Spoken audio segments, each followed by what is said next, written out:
Welcome to the Empowering Transformation series, How to Release Stress and Past Trauma, Have a Peaceful Mind, and the Power to Move Forward. Hi, I'm Lori K. Coleman, and today I'm so happy to have Lynda with me to be with you. Lynda Cormier Hanser is co-CEO of GIA Wellness, an international wellness company headquartered in Carlsbad, California. She is the author of the Breakthrough Living Coaching Program, as well as the creator of the Roots and Wings program that teaches leadership, team, and personal growth to teens and youth adults. She will be featured in an upcoming PBS documentary selected as one of 10 women changing traditional business paradigms. Lynda graduated with honors from the University of Southern California in English literature, as well as further studied at Cambridge University in England. Lynda has consulted with multiple Fortune 500 companies and has facilitated the #1 team building workshop in the nation for over 2 decades. As an author and speaker, Lynda has captured the hearts and minds of audiences of all ages. Her authenticity, enthusiasm, love for life, and wisdom has transcended to thousands of lives being impacted as she inspires people to live the life they love and help them create it. Of all her accomplishments, she is most proud to be a mother of daughters Morgan and Shelby and a wife to her husband, Alfred. Welcome, welcome, Lynda. I'm so happy you can be with us. It's a mouthful. It's a mouthful. You're amazing. Oh, I'm so happy to be here with you. I appreciate how gracious you are. And let's go ahead and jump in where we talk a little bit about fear. And, you know, we all have times when we experience fear. And can you tell us of a time when you had fear that you had to overcome and what you did to try and deal with that? Well, it's so funny that that's the first question that we start with, because I remember it was a couple of years ago being interviewed for a magazine, and one of the questions, like, what's your biggest fear and how did you overcome it? And I was talking to my oldest daughter and I was telling her, you know, I'm having to answer this question and I'm not really sure. Nothing comes to mind because I feel pretty fearless. I don't feel like I have a lot of fear, and that's one of the things that I think has helped me in business and risk taking and things like that.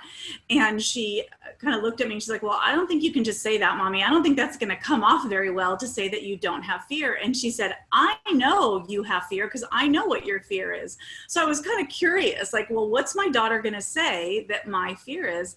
And she said, you know, after your dad died, your fear is somebody that you love leaving and never coming back. And it was more like an emotional fear, I guess, where people think of fear like fear of rejection or fear of failure, or fear of success. That's what a lot of times people, I think of immediately. But she knew that that was a really difficult time for me when my dad passed away, and it triggered for me the ongoing fear that at any given time, someone that you love dearly and you know that, yeah, somebody that you love could somehow just go away, and that love that you rely on, or that's such a part of your life, basically feels like it in an instant it's gone. And so it was a great conversation that we ended up having, you know, my daughter and I ended up having, but it was also a moment of realization for me that, okay, well, I guess I do have fear, even though I like to think of myself as being so brave and bold and all those things. But it was definitely a revealing moment. So with this fear of losing a loved one, how did you cope when you did lose your dad? What was that journey like for you to have him be gone? Well, you know, I think that grief in general is different for everyone. I know there's like stages of grief that people go through. For me, I remember it taking about a year before I felt what I guess you would call like normal or back to normal. But I really believe strongly that in every adversity is a seed of equal or greater benefit. We can't know what it is. And obviously at the time when my dad passed away so suddenly, there was no way that I was going to find anything good about that. Having reflected on it, you know, much later, I realized that I have for me, one of the ways of coping with that was making the decision that I was never going to experience that kind of pain again. Because part of what was so traumatizing about it, and I share this often with people in my seminars, is that I hadn't been speaking to him because we had this amazing relationship and he was like my hero, but we had a little bit of an argument and a falling out, so to speak, the few months before he passed away. And so part of that, I guess, trauma came from the fact that I hadn't spoken to him. And so one of the decisions I made is never again would I be in that pain, that I wouldn't allow love, appreciation. I wouldn't allow any of those emotions to stay in relation to another human. That if I felt something positive and loving and towards another person, I would make sure that those feelings were always known, always expressed, and not leave anything unresolved. And so one of the things that did for me was in overcoming kind of how I managed to get past what that was with my father, it also catapulted me to be even more expressive and even more connected to the people that are in my world, no matter how minimal I may interact with them, that they genuinely have a feeling that they know where they stand with me. They know, they feel that love and appreciation. And so overcoming it was the combination of time, of reconciling my own feelings, knowing as a parent how I love my children and how that love prevails despite where they are, you know, heaven or earth or whatever in between. So I don't know, I think that would probably be the way that I would describe how I overcame that and then used it moving forward in my life.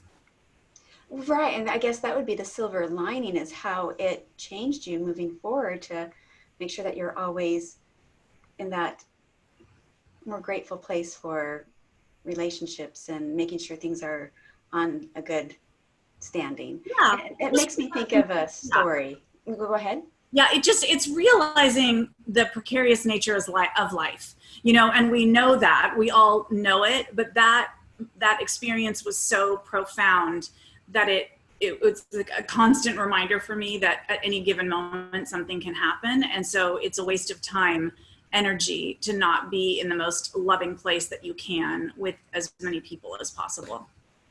And yet we are so human, and sometimes it's hard to be loving. I remember a time, my father, he lived 3 hours away from me, but he was used to me dropping everything and doing whatever he asked me to do. That was the relationship that we had. And I hadn't set boundaries to have it be any different. And I was in the process of trying to set some boundaries. But on this day, he showed up and expected me to drop everything I was doing to get him a phone number and address of a place that he had gone to 10 times before, but he always forgets where it's at and he doesn't know how to use the internet. But I was heading out the door to take my kids to a scout camp in the heat of Phoenix during the summer. And I had to gather what we needed to survive. I needed to focus on that and not my father. And so when I said, "I'm sorry, Dad, you'll have to wait 30 minutes, he got so angry, he stormed out of the house. He wasn't used to me acting that way. Right. So what I did with that relationship not being happy at that moment, while I was driving that 30-minute drive, I did a little prayer and I said, I want to talk to my father's higher self. And I imagined talking to him, but the higher self of him. And I said, Dad, I love you. I know you love me. Dad, I forgive you. I know you can forgive me. You know, and I would go back and forth, just saying this back and forth. And that night, he called me and apologized for his very first time. So there was only a couple hours of this dissonant relationship of where it was just really yucky place. Yeah. You know, and so if we can resolve these things quickly when relationships aren't, even if it's not safe to talk to that person, go talk to their higher self, and it makes a difference. It did for him. Yeah, it so does. And I think a big part of it is deciding that you don't want to live a life with dissonant relationships, that we recognize, at least for me, that our relationships really can determine the quality of our life. If our relationships are harmonious and happy and fulfilled, we are harmonious and happy and fulfilled because we're so strongly connected to one another. So I think just making the decision that relationships are a priority and knowing that regardless of how compromised the relationship can be, that there's always a way to reconcile. And what you did in the car, and that was you first making a decision. You didn't want it to stay that way. And like, what can I do with what I have right now? You know, that's always a great question to ask when we're in the middle of something. What can I do with what I have right now? And that's exactly what you did. And so I think it's, it's an important reminder to all of us that it starts with us and how and what we want our relationship. Talk about boundaries. Like when women are so likely to just serve and serve. Oh my God. How do we have healthy boundaries, and how do we, if the boundaries aren't healthy, how can we ever change that without it being terribly uncomfortable? So funny that you're bringing that up, because yesterday I had a coaching session with a young girl. I work with a lot of young leaders, like young entrepreneurs. And so I was just having this conversation with this young, incredible entrepreneur. And she was saying that she's finding herself wanting to accommodate so much that she's compromising boundaries because she wants to be there for her clients. She wants to make sure all of this stuff. And I ironically also was doing an article for a magazine, especially right now in today's day and age with so much stress. How do we take care of ourselves? What does self-care look like? So I had these two things of self-care and boundaries happen within the same hour and a half. And I realized that is how we set boundaries, is recognizing that when we set boundaries, it's one of the ways that we show ourselves that we love ourselves. It's self-care. Boundaries are really one of the most important parts of, as women especially, that we tend to be nurturing and compassionate and understanding. And that's many of us, our natural nature. But every one of our gifts can ultimately be a weakness. So if we're over accommodating, if we're over compromising, if we're over understanding, we're not serving the people that we are interacting with, and we're definitely not serving ourselves.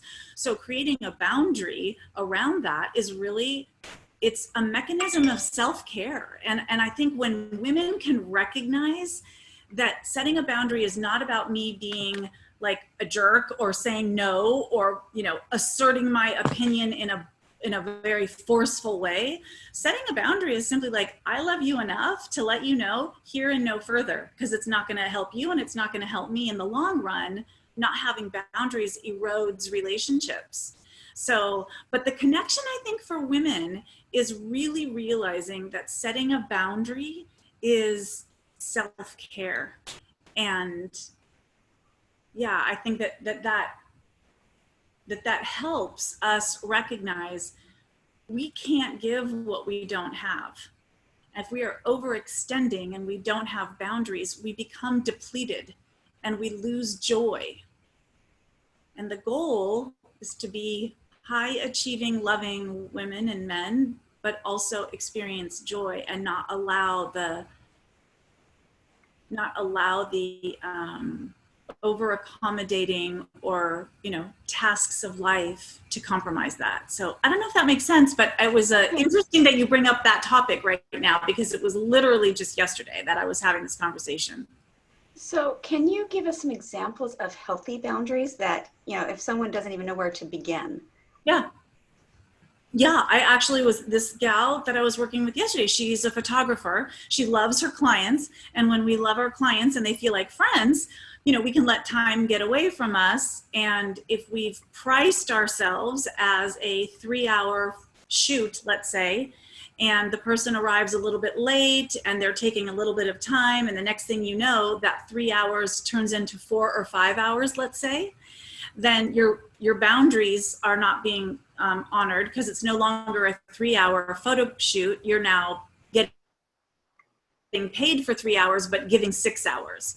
And so, you know, of course, in business, we want to under promise and over deliver, but at the same time, maintain boundaries. So what I simply told this gal was, if you have an appointment, even if it's your best friend and you have an appointment, but you know that there's a tendency when you're in that space to time get away from you and now your boundaries feel compromised, all you have to do is create the habit of saying, I am so excited to work together. I can't wait to see you. I just need to let you know I have a call at 6:30. So we're going to have to be done exactly the time that we said. Even if we're having fun, I'm going to have to call it quits at 6 o'clock because I've got to get to this appointment at 6:30. And what I shared with her is that appointment can be an appointment. You don't have to be inauthentic and create some fabricated thing, but it's letting people know in advance. And boundaries are a lot about expectation management. And so if you do a graceful job of setting the expectation, then the boundaries are there. When you don't do that, it's unspoken. And sometimes we assume people know more than what they know, or they aren't being inconsiderate. They just weren't aware that there was kind of important for you to have a time limit. So that would be a simple example of creating a boundary. Oh, thank you. Okay. I hear a little bit of feedback. I hope this is going to be okay for the audience. So let's see, where should we go from here? I have heard that you have a favorite saying. Why don't you share that with us and tell us some of the deeper meanings behind the statement, if you can. Yeah, and it's funny because this did come up yesterday too, and it's open your mouth and your heart at the same time is kind of my signature statement, I guess, that people know, and it has resonated with a lot of people. And actually in creating a boundary, if you open your mouth and your heart at the same time, basically what that's saying is trust yourself, trust your voice, and use your voice. And if you're opening your mouth and your heart at the same time, you're setting a boundary with grace. You're not being, like I said, forceful about it. And so, open your mouth and your heart at the same time. The deeper meaning behind it was really just, someone asked me one time, like, what's the secret to your success? Or if you had to give one tip, what would that one tip be? Mm-hmm. And that's what came out of my mouth, because I really believe that when we open our mouth and our heart at the same time, whether it's a parent disciplining a child, it's not overboard, it's not harsh. If it is in the context of having to share bad news, it's being compassionate at the same time as delivering the information. Or as a manager, if you have to write up somebody in your organization, or you have to have a harsh conversation, or not harsh, but if you have a hard conversation, but you're doing it with an open heart, the harshness is going to be kind of delivered in a loving, compassionate manner. So part of it is about that. And then the other part of it is, allowing your heart to guide you and lead you. And I think that, that inside of us is this source of unlimited love and energy and, life that kind of works through us. And so if we open our heart, we allow that life to expand through us easier. Nice. Thank you. I have a couple things I would like us to look into possibly. Things like feminine strength and being able to communicate powerfully but compassionately. Can you talk about how we can do that fine line? Yeah, it's interesting that for me, when I first started hearing this about feminine energy and masculine energy, and I didn't really kind of understand, or years ago, I didn't know, I didn't really understand what was kind of behind the definitions of that. And I think really the importance is that women, especially because we are measured by benchmarks that are very different when we're young. This is a big part of what I'm teaching now, is that as we grow up as women, especially I'm 55, so when I think about the way that I was brought up, it's like, don't cry, be nice, share, and the way that you look and what you're wearing and your dress and all of that. And then all of a sudden as women, we get maybe into the workplace and people are like, well, where's your confidence? Have confidence. And it's like, well, the way that we're brought up for most of us, for many of us, isn't necessarily conducive to that. If we don't have a lot of affirmation from our parents or participated in sports or something. And so this idea of cultivating confidence in a feminine, as a feminine leader, I think it does need to be cultivated, and we need women to use their voice and to trust their instincts. We have the tendency to be very collaborative, and our world can feel very competitive. And so the difference between collaboration and competition can feel really different. And I feel a lot more gets done when we're collaborating and learning from each other. So I think it's a really important part of balancing out just an energy in the world, where we look at, there's a lot of, you know, again, in my experience, in my past, there's been a lot of male CEOs, a lot of male decision makers in banking and investments, and a lot of male leaders in politics. And so if we look at the kind of energetics of the planet, and, you know, I think that there's definitely space for feminine strength and leadership. And it's so wonderful to see more and more of that. Oh, for sure. Yeah. The world needs women. They need women to stand up powerfully, do their voice, and help the world become a better place. Yeah, I strongly believe that. And it's one of the reasons that I'm so filled with hope all the time, that I'm getting to work with young female entrepreneurs, and I guess anyone under 50 for me is young too. So there's the rise of the female entrepreneur is happening, and it's not just for the younger generation, but it just so happens that I do get to work with some younger female future leaders, and that's really awesome. Oh, that is wonderful. Well, I want to kind of switch gears here for a moment and have an opportunity to let you talk about a different kind of stress that people can have in their lives.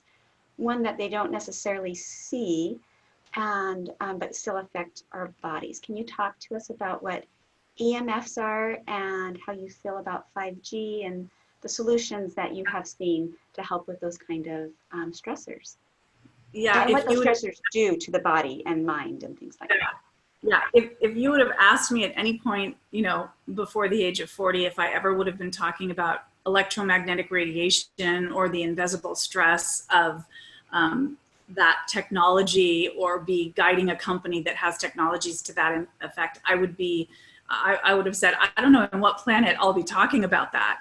But the irony is that my dad, who I mentioned already, who was a very successful businessman, was actually instrumental in bringing cellular technology to the world. He worked with walkie-talkies before we had cell phones and smartphones.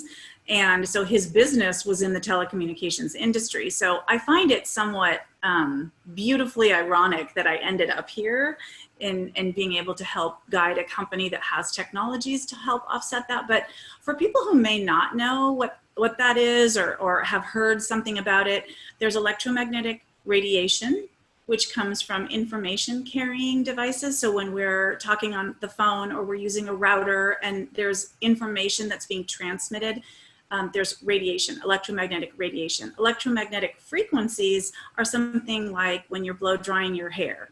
Those are frequencies. They don't carry radiation. They're not really healthy when you're exposed long term, but the electromagnetic radiation does pose greater stress to our body. It's an unnatural energy, and our body doesn't know what to do with it. And, you know, clearly the exposure to radiation, we know that's why when we're at the dentist and we're putting on those sheets over, you know, the radiation protection sheets when we're getting an X-ray and things like that. And so part of what's happened is in the technology that's in our smartphones, this wasn't a technology that was really tested. It kind of fell through the cracks because that evolved so quickly. We went from having phones that were in our cars and bolted in our cars, for people who remember that, the very first mobile devices, it was bolted into your car and wired. But we went from that to portable, basically computers. I mean, our smartphones are now computers in a very, very quick period of time. And so testing that would involve long-term exposure just never happened.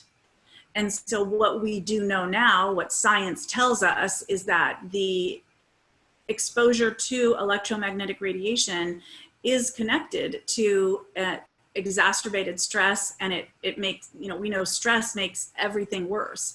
So we're very fortunate to have patented and proprietary technologies that help offset that kind of stress. And for me, what's really speaks to my heart about it is, I think that there's the social implication of always being connected to our gadgets, which isn't awesome and not conducive to personal growth and development and connection with community. But then there's also the physical ramification of being exposed to these gadgets so much. And so I feel like if you want to grow as a human being and be the very best person that you can be, you want to try and eliminate as much stress as possible. So this is a stress that a lot of people aren't even aware of because it's invisible and you can't taste it or see it or smell it. But it's amazing the results when you are able to negate that type of stress in your life. The bandwidth that you have for focus and patience and it's connected to so many different things. Sleep and agitation, like so many, anything that you would say stress makes this worse, you just can draw the connections. Yeah. And I'm not a member of your company, but I have purchased some of the products. And one of them, I just keep on my person, a little round silver thing. And it helps me be in front of the computer to be able to just handle it. And so, anything we can do to offset stress. There's some things we can control and some things we can't. And that's what you can't really control if you're in traffic for an hour and there's been an accident and you're stuck there. You can't control that. But if there's stress that's not allowing you to kind of live your life to the fullest and you can do something about it, that's what I want for people. Yeah. Is there anything else that you'd like to share with us about the technology with that? Or anything else before we let you go today, or before you talk about your free gift type of thing? I think I think people, it's so important now because there's so many different sources of information, is to check the source of the information for things and where you feel comfortable in pursuing, do that. Sorry. I was connected to speaking of gadgets, my phone was connected to my computer. Sorry about that. For all those unexpected incidents that could cause stress.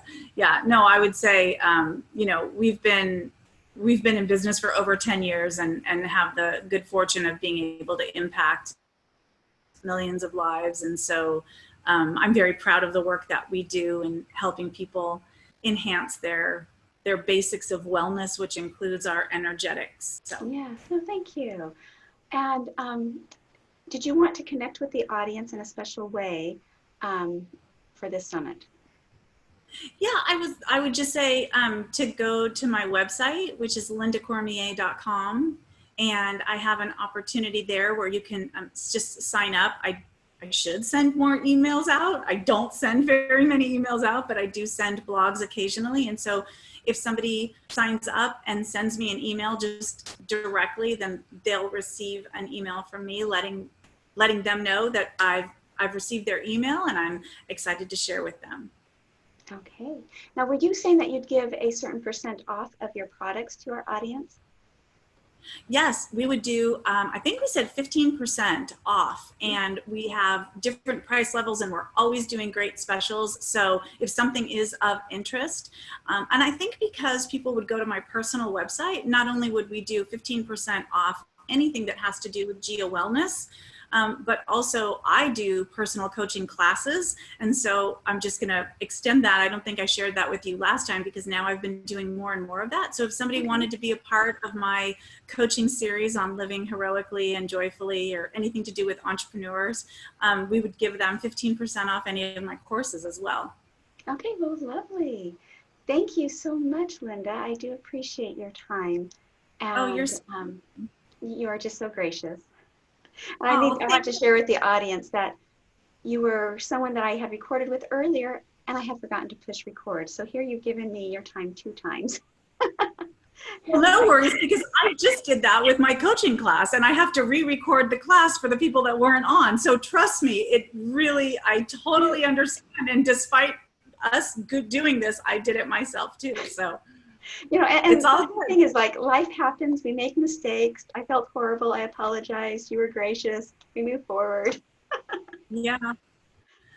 One of my favorite teachers told me when I was in high school, few things are fatal. Mm.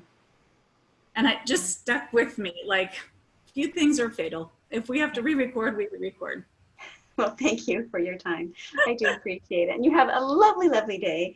And I hope that the audience has a beautiful day as well. Bye-bye. Thank you. Bye.